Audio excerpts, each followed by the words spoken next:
세례 성찬식이 예배 중에 있어서 한 10분 정도 예배가 좀 늦게 끝날 것 같습니다. 할렐루야. 오늘 종료주일이면서 고난주간이 시작되는 날입니다. 우리 세례식과 성찬식을 이렇게 거행했는데요, 제가 늘 말씀드리지만 이 세례는 우리가 다시금 태어나는 그런 의미가 있습니다. 그리고 또 성찬은 주님과 하나 되고 연합되는 의미가 있죠. 그래서 우리가 이 종료주일을 맞이하고 또 고난주간을 시작하고 또 다음 주일 부활주일까지 우리가 이 한 주간 우리가 다시 한번 내가 주님 안에서 다시 태어난다. 아멘. 내가 주님과 하나 되고 연합된다. 그런 믿음으로 이 한 주간을 승리하는 저와 여러분 되기를 축복합니다. 종료주일을 맞이하면서 여러분 내 자신을 우리가 다시 한번 돌아보길 원합니다. 우리의 신앙, 또 우리의 가정, 또 우리의 일터, 또 우리의 모든 소망 계획들을 이 시간 좀 조용히 겸허히 좀 돌아보는 그런 시간을 갖기를 원합니다. 원래 교회 역사를 보면은요, 이 고난주간 한 주간 동안 많은 그런 이벤트들이 있었습니다. 어떤 분들은 금식하는 사람도 있고요, 심지어 어떤 분들은 결혼이나 관혼상제들도 다 내려놓고 또 주님의 고난에 동참하는 마음으로 그 십자가의 길을 걷는, 묵상하는, 천국을 소망하는 기간으로 삼았습니다. 혹시 여러분들 해외 토픽 같은데 보신 적이 있는가 모르겠는데, 필리핀이나 저기 남미의 그 일부 국가들은요, 이 고난주간 동안 그 주님의 고난을 몸소 자기들이 체험하는 의미에서 그 십자가 행진을 합니다. 혹시 보신 적이, 사진 한번 보여주실래요? 실제로 자신의 몸에 막 채찍을 가하고요, 또 다음 사진도 보여주세요. 그리고 거리를 저렇게 푸른 십자가를 밀고 또 이렇게 들고 가는 다음 사진, 채찍에 이렇게 자기 자신을 막 피가 날도록 정말 저렇게 때리는 그런 이제 의식을 행합니다. 저건 지금 필리핀의 한 이제 도시인데요, 저 사람들 다 카톨릭 신자들입니다. 이제 성금요일 때 이제 저런 십자가 행진을 합니다. 그럼 얼마나 아프겠어요. 진짜로 이 채찍으로 막 피날 때까지 때리고, 아까 그 첫 번째 사진 보셨죠? 십자가에 달리는데 실제로 손에 발에 못을 박습니다. 그냥 있는 게 아니라 실제로 못을 박는 거예요. 너무나 극단적이죠. 그러면서 저런 극심한 고통을 통해 신에게 자신의 죄를 고백하거나 또는 병의 치유나 또 가정의 안녕을 기원하기도 한다고 해요. 또 자신의 평생의 소원을 저기에 참여하면서 그렇게 고행에 참여하기도 한답니다. 상당히 미신적인 그런 부분이 많이 이제 있습니다. 근데 나름대로 그들은 어떤 의미를 부여하겠죠. 하는데 과연 하나님이 기뻐하실까 하는 생각을 또 해봐요. 중요한 것은 뭡니까? 그 고통 자체를 재현하는 게 아니라 그 고통의 의미를 우리가 되새기는 게 중요하겠죠. 그런 의미에서 우리가 이번 한 주간 고난주간 특별 새벽 기도회로 하나님께 나아가려고 합니다. 우리가 매년 맞이하는 고난주간이 아니라 좀 올해는 더 깊이 주님을 좀 만나고 더 깊이 그 십자가의 고난에 동참할 수 있는 저와 여러분이 되기를 축복합니다. 그래야 영광스럽게 부활하신 주님을 우리가 다음 주에 만날 수가 있어요. 너무 밋밋하면 안 됩니다. 특별히 이 고난주간 한 주간만이라도 내가 좀 좋아하는 거 끊고 더 주님 생각하고 더 예배 자리, 기도의 자리에 또 나아갈 수 있는 여러분, 저와 여러분 되기를 바랍니다. 오늘이 종료주일이라고 했잖아요.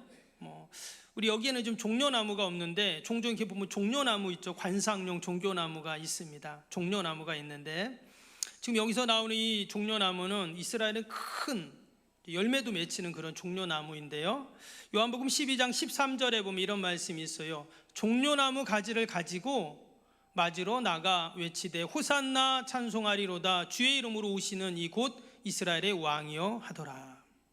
여기 보면 예수님이 예루살렘 성에 이렇게 들어가실 때 사람들이 종려나무 가지를 가지고 와서 막 이렇게 흔들면서 주님을 환호하고 맞이했다는 거예요. 오늘 말씀 8절에도 그 부분이 나오죠. 8절 끝에 보니까 다른 이들은 들에서 벤 가지를 가지고 길에 폈다 그랬어요. 여기서 이 벤 가지가 바로 종려나무 가지를 의미합니다. 그래서 어떤 사람들은 그걸 들고 막 흔들고 또 어떤 사람들은 그걸 바닥에 깔고 예수님이 가실 수 있도록 그렇게 했다는 거예요. 당시 종려나무 가지를 흔드는 이유가 있습니다. 이 종려나무가 상징하는 것이 뭐냐면, 당시 왕들이 이방 나라 가서 전쟁하고 승리해서 돌아올 때 백성들이 맞이하잖아요. 그때 왕이여 하면서 승리를 외치고 왕을 맞이하고 축하하고 충성을 다짐하는 마음으로 이 종려나무 가지를 흔들었다고 해요. 그 또 한 가지는 왕의 대관식 때, 이제 왕이 다 이렇게 등극을 할 때 백성들이 그 새로운 왕을 맞이하잖아요. 그때 이 종려나무 가지를 흔들었다고요. 그래서 이 종려나무 가지는요, 당시에는 영광, 승리, 번영을 그렇게 상징하기도 했습니다. 지금 예수님이 이러한 환영과 지지를 받으시면서 예루살렘에 다 입성을 하시는 거예요. 너무 멋있죠? 그런데 말씀을 가만히 보면요, 예수님의 모습이 전혀 어울리지 않는다는 거예요. 백성들이 이렇게 환호하고 난리인데 예수님은 어땠나? 7절을 한번 보시면 7절 말씀에 나귀 새끼를 예수께로 끌고 와서 자기들의 겉옷을 그 위에 얹어 놓음에 예수께서 타시니 그랬어요. 지금 예수님이 나귀를 타셨어요. 그것도 어린 나귀 새끼를 예수님이 딱 타시고 입성한다는 거예요. 여러분, 어린 나귀를 타면 어떨까요? 오늘 이 3절 말씀에 보니까 이런 말씀이 있어요. 만일 누가 너희에게 왜 이렇게 하느냐 묻거든 주가 쓰시겠다라 그리하면 즉시 이리로 보내리라. 지금 예수님께서 제자들에게 저쪽에 가면 나귀가 이렇게 매여 있다, 어미하고 새끼하고. 근데 그 새끼를 가지고 오라는 거예요. 그러면 당연히 주인이 뭐라 그랬어요? 지금 뭐 하는 거냐 할 거 아니에요? 그러면 주님이 쓰시겠다고 해라 이렇게 말하라는 거예요. 근데 희한한 게 뭐냐면 그 주인이요 그냥 순순히 내어줍니다. 그래서 이제 제자들이 가져와서 예수님이 그 나귀를 딱 탄 거예요. 근데 어린 나귀니까 안장도 없어요. 그리고 한 번도 사람이 타보지 않은 나귀인데 거기 예수님이 타고 지금 입성하셨다는 거예요. 사람들은 호산나 호산나 외치면서 막 예수님을 반기고 있는데 예수님은 전혀 어울리지 않게 그 어린 나귀를 타는 거예요. 제가 그래서 한번 사진 한번 보여드릴게요. 우리 주변에 나귀가 없잖아요. 이런 나귀입니다. 지금 예수님께서 만왕의 왕이신데, 그리고 십자가의 구속의 사역을 이제 완성하기 위해서 예루살렘에 가시는데 멋진 백마나 준마를 타야 되는데, 요즘에 보니까 그 이단들인가요? 이단의 교주들도 막 백마를 타고 다니대요. 보셨죠? 예. 저기 그리고 북한의 그 뚱뚱한 분, 그분도 막 백마 타고 다니는 걸 뭐 영상에 나오던데, 아니 그런 사람들도 백마를 타는데, 아니 만왕의 왕이신 예수님이 저 조그만 나귀 새끼를 타는 거예요. 예수님이 왜 이렇게 하셨을까? 지금 사람들은 막 환호하고 난리잖아요, 그렇죠? 그럼 거기에 좀 어울리는 준마를 타고 들어가셔야 멋지잖아요. 황금 도포를 확 이렇게 거두면서. 예수님이 성탄하실 때는 어땠습니까? 하늘에서 천군 천사들이 다 동원이 돼서 막 어마어마한 찬양이 울려 퍼졌어요. 근데 지금 예수님은 무슨 말도 아니고 낙타도 아니고 걸어가는 것도 아니고 저 조그만 나귀를 타고, 여러분 당시 나귀는요 짐을 운반하는 그런 짐승입니다. 짐짝을 실어가지고 옮기는 거예요. 그러니까 지금 예수님이 마치 짐짝처럼 저 나귀에 엉성하게 걸터 앉으셔가지고 들어간다는 거죠. 과연 예수님이 왜 이렇게 하셨을까? 예수님이 지금 어찌 보면 마지막, 이 일주일이 마지막이잖아요. 그래서 예수님이 이제 금요일 날 다 잡혀가지고 이제 십자가에 달리시게 되는데, 지금까지 어찌 보면 예수님은 예수님의 모든 인생과 그 공생에는 오늘을 향해서 이 고난주간 한 주간을 향해서 지금 달려오고 계신 건데, 여러분 우리도 장례식 때 보면 어떻습니까? 상주들이 장례를 치를 때 고인의 마지막 가시는 길을 잘 모시기 위해서 여러분 멋진 리무진을 딱 준비를 해요. 그리고 성대하게 장례를 치릅니다. 왜? 마지막 가시는 길 초라하지 않게 하려고 그렇게 하는 거예요. 그런데 예수님은 만왕의 왕이고 만주해 주시고 창조해 주시고 이 모든 거의 주인이신 그 주님인데, 누구보다 영광을 누려야 하실 그 주님이 일평생 가난하게 사셨고, 또 예수님 사역하실 동안 인자는 머리 둘 곳도 없다 이렇게 바쁘셨어요. 그리고 마지막 역사적으로 가장 고통스러운 그 형이라고 하는 그 십자가형을 당하시는, 그 고통을 당하시는 예수님이 저 조그만 어린 나귀를 타고 들어가신다. 이게 하나님 너무 하시는 것 같다는 마음이 듭니다. 그래도 마지막인데 좀 멋지게 좀 등장하시면 얼마나 좋을까. 근데 말씀처럼 오늘 1절 2절을 보면은요, 그 나귀를 누가 가지고 오라고 했다고요? 예수님이 가져오라 했어요. 그래서 예수님이 제자 중 둘을 보내시며 그래서요. 또 2절도 보세요. 뭐라고 했습니까? 이리로 끌고 오라. 예수님이 지금 하신 말씀이에요. 그러니까 예수님이 자청해서 나귀를 타신 겁니다. 여기 아주 중요한 두 가지 의미가 있어요. 하나는 뭐냐? 이 나귀가 상징하는 게 있었어요. 당시의 나귀는요, 말은 전쟁을 상징합니다. 칼과 활을 상징해요. 근데 나귀는 겸손과 평화를 상징했어요. 그래서 예수님이 이것을 타신 겁니다. 근데 이것은 이미 구약에 예언된 말씀이죠. 우리가 아는 스가랴서 9장 9절 말씀에 보면 이미 예수님께서 그것을 예견하셨어요. 뭐라고 예언했습니까? 스가랴 선지자가 그는 공의로우시며 구원을 베푸시며 겸손하여서 나귀를 타시나니 나귀의 작은 것 곧 나귀의 새끼니라. 무려 몇백 년 전에 이미 선지자를 통해서 예언된 그 말씀대로 예수님은 행하셨다는 거예요. 겸손의 상징, 평화의 상징인 그 나귀, 어린 나귀를 타고 예수님이 입성을 하신 것입니다. 당시 사람들은 어떤 메시아를 원했습니까? 그 로마의 압제 가운데 고통당하는 이스라엘 백성들은 정치적인 자신들을 자유케 할 권력을 가진 왕 메시아를 원했습니다. 그래서 우리의 모든 슬픔과 이 괴로움과 고통과 이 문제들을 좀 해결해 주길 원했어요. 그런데 예수님은 고작 나귀를 타셨다는 거예요. 즉 예수님은 평화의 왕이셨음을 보여주신 것입니다. 사람들은 지난 3년 반 동안 예수님의 말씀을 듣고 모습을 봤죠. 어땠습니까? 수많은 기적과 이적들을 행하셨어요. 배고픈 사람들에게 그 물고기 2마리 보리떡 5개로 다 배불리 먹였잖아요. 심지어 죽은 나사로도 살아나게 하시는 그 모습을 다 봤거든요. 야, 이분이야말로 우리를 이 로마 제국 부패한 헤롯 정권으로부터 우리를 구원하고 새로운 왕국을 세우실 분이다. 이분 줄 앞에 서면 우리가 된다. 다 그렇게 생각을 했거든요. 근데 예수님이 지금 너무도 우스꽝스러운, 정말 말도 안 되는 초라한 나귀 새끼를 타고 지금 들어가고 계세요. 저는 이 말씀을 이렇게 묵상을 하면서 여러분, 지금의 시대가 어떻습니까? 지금의 시대가 나귀 새끼에게 주목하는 시대가 아니라 그 영광스럽게 플렉스의 모습으로 막 뽐내고 이런 시대잖아요. 다 그런 거 우러러보고 대단하다 하고. 우리 중에도 BTS 아미들이 있을지는 모르겠지만 제가 뭐 비난하는 것은 아닌데, 얼마 전에 그 아이돌 그룹이 서울 광화문에서 막 공연하는 거 보셨죠?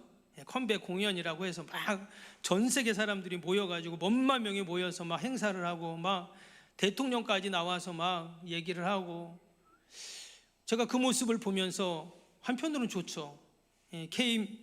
K-팝이나 K-뮤직이나 K-컬처가 전 세계에 이렇게 퍼지고 우리나라의 국격이 올라가고 위상이 올라가고 얼마나 좋은 일입니까? 근데 여러분, 그 반대편에는 어떤 일이 있을까요? 와, 저렇게 사람을, 아이돌을 말 그대로 이름 그대로 우상이 되어서 열광하는 저 모습을 보면서 예수님의 모습, 또 우리의 신앙, 믿음, 하나님의 말씀이 사람들에게 혹시 초라해 보이진 않을까, 이런 생각이 들었어요. 믿는 사람들까지도. 그런데 예수님은요, 오늘 어떻게 하셨어요? 예수님은 그 어린 나귀를 타신 겁니다. 그게 아니라는 거예요. 그 영광스러운 모습이 아니라는 거예요. 우리 믿음의 성도들은 끝까지, 우리 집사님도 오늘 기도 그렇게 하셨는데 오늘 말씀과 똑같습니다. 낮아지고 낮아져서, 여러분, 어린 나귀를 타면 분명히 예수님의 발이 땅에 다 질질 끌렸을 거예요. 그건 타는 게 아니거든요. 그런데도 왜 그렇게 하셨을까? 예수님은 겸손의 평화의 왕으로 오셨기 때문에. 여러분, 지금 전 세계가 전쟁 중이잖아요. 전쟁의 결말이 어떻게 될지 아무도 예측할 수 없습니다. 매일 주가와 유가가 막 요동을 칩니다. 지난 몇 주 동안 전쟁에 쏟아부은 돈이 상상할 수 없는 천문학적인 돈이에요. 여러분, 과연 이 전쟁엔 누가 이길까요? 지금 너무나 많은 사람들이 삶의 터전을 잃고 죽고 고통당하고 있어요. 과연 누가 이 전쟁에서 이길까요? 오늘 나귀를 타고 입성하신 예수님은 분명히 말씀하십니다.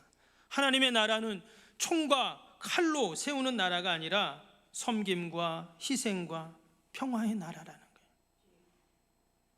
평화를 원하는 자에게 분명히 하나님은 손을 들어주실 것입니다. 오늘 이 마가복음에 나오는 이 예수님의 입성의 모습을 봅니다. 동일한 말씀이 누가복음에도 나오거든요. 거기에는 보면 예수님의 제자들도 함께 막 찬양하고 기뻐하고 즐거워하는 그 모습들이 나옵니다. 근데 그 중에서 이런 말이 나와요. 누가복음 19장 한번 37절 38절 볼까요? 38절도 한번 보여주세요. 끝에 보니까 이런 제자들이 찬양하는 내용이에요. 이르되 찬송을 해로다 주의 이름으로 오시는 왕이요 하늘에서는 평화요 가장 높은 곳에서는 영광이로다. 그래서 어디서 많이 들었던 찬양 아닙니까? 예수님 성탄하실 때 천사들이 했던 그 하늘의 평화 가장 높은 곳에는 영광이, 그 찬양을 지금 제자들이 하고 있어요. 제자들의 입술에서 이런 찬양이 막 흘러나오는 거예요. 하늘의 평화 가장 높은 곳에서는 영광. 지금 예수님은 너무나 볼품없고 초라하고 궁색한 모습입니다. 그러나 제자들의 입을 통해서 그 하늘의 평화가 이 땅에 내려오고 그 하늘의 영광이 이 땅에 펼쳐지는 것을 지금 고백하고 있는 것입니다.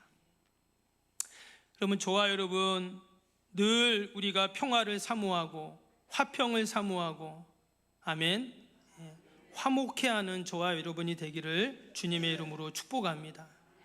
근데 그거는 힘든 일이에요. 다 싸우길 원하고 갈등하길 원하고 누군가 이기기를 원하잖아요.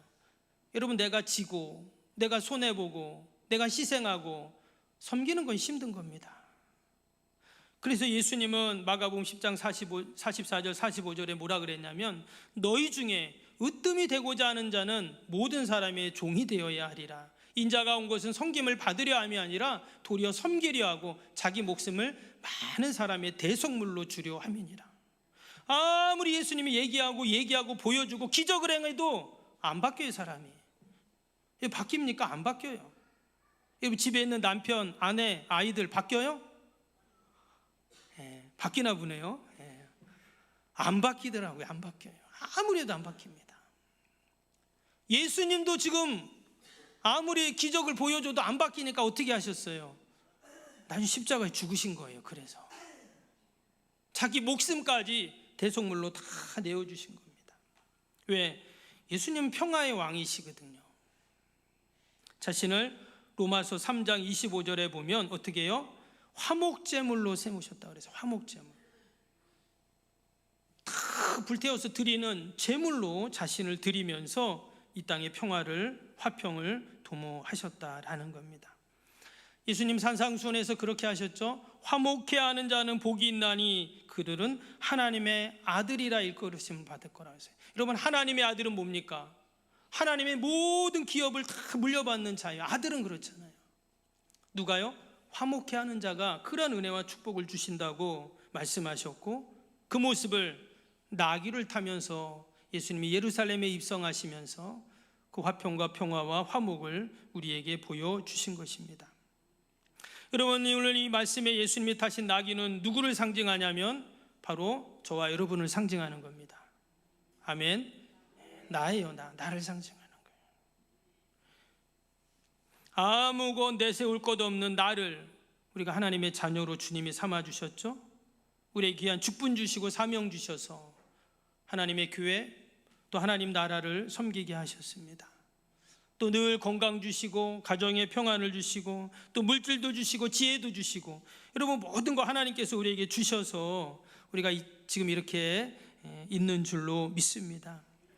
무엇보다 나를 하나님이 택하셨다는, 또 하나님이 쓰신다는 이 귀한 은혜들을 우리가 이 고난주간 지나면서 꼭 기억하시기를 축복합니다. 여러분, 세상 사람들은요, 이 어린 나귀를 사용하지 않습니다. 세상은 실력 있고 스펙 있고 뭔가 능력 있고 이런 사람 쓰잖아요. 근데 예수님은 그렇지 않았다는 거예요. 너무 미숙하고 어리숙해 보이고 실수투성이고, 저 사람은 안 돼, 마치 예수님은 그런 사람을 쓰시는 거예요. 어린 나귀가 그것을 우리에게 보여줍니다. 여러분, 한 번도 타보지 않은 나귀인데 어때요? 사람 타면 어떻게 해요? 가만히 안 있죠. 어떻게 될지 모릅니다. 또 어린 나귀니까 사람이 타면 얼마나 무거워요. 성인이 타는데 불평할 수도 있어요. 그럼에도 불구하고 예수님은 어린 나귀의 등을 그렇게 오르십니다. 예수님이 지금 어디로 가십니까? 골고다로 가요. 십자가 길로 지금 계속 가고 계십니다. 그런데 여러분, 예수님과 함께하면 그 길은 어떤 길일까요? 한편으로는 고난의 길이지만 여러분, 영광의 길인 줄로 믿습니다. 주님과 함께하면 영광의 길이에요. 지금 종려나무 가지를, 영광을 상징하는 종려나무를 흔든다 했죠? 영광을 상징하는 종려나무 가지를 바닥에 깔았어요. 이 말은 그 길은 영광의 길이라는 거예요. 근데 사람들의 눈에 보기에는 어린 나귀만 보이고 고난만 보이는 거예요. 그러나 그렇지 않습니다. 성경에는 이 어린 나귀가 더 이상 나오지는 않아요. 마지막까지 그 골고다 언덕까지 같이 갔는지 모릅니다. 주인이 가져갔는지 몰라요. 그런데 2000년이 지난 지금까지 이 어린 나귀가 자신의 등을 예수님께 내어줬잖아요. 우리는 이 어린 나귀를 보면서 주님의 그 은혜를 다시 한번 우리는 되새기게 됩니다.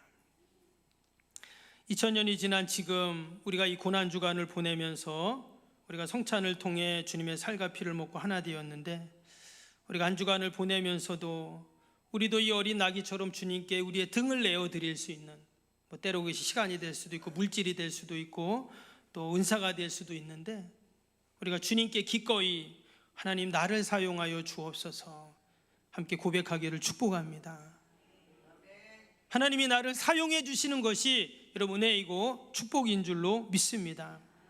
저는 지금까지 교회를 섬기면서 수도 없이 많은 자신의 시간과 물질과 또 삶을 송두리째, 마치 오늘 본문에 나오는 이 어린 나귀가 예수님께 등을 내어준 것처럼 다 내어드리는 분을 많이 봤어요.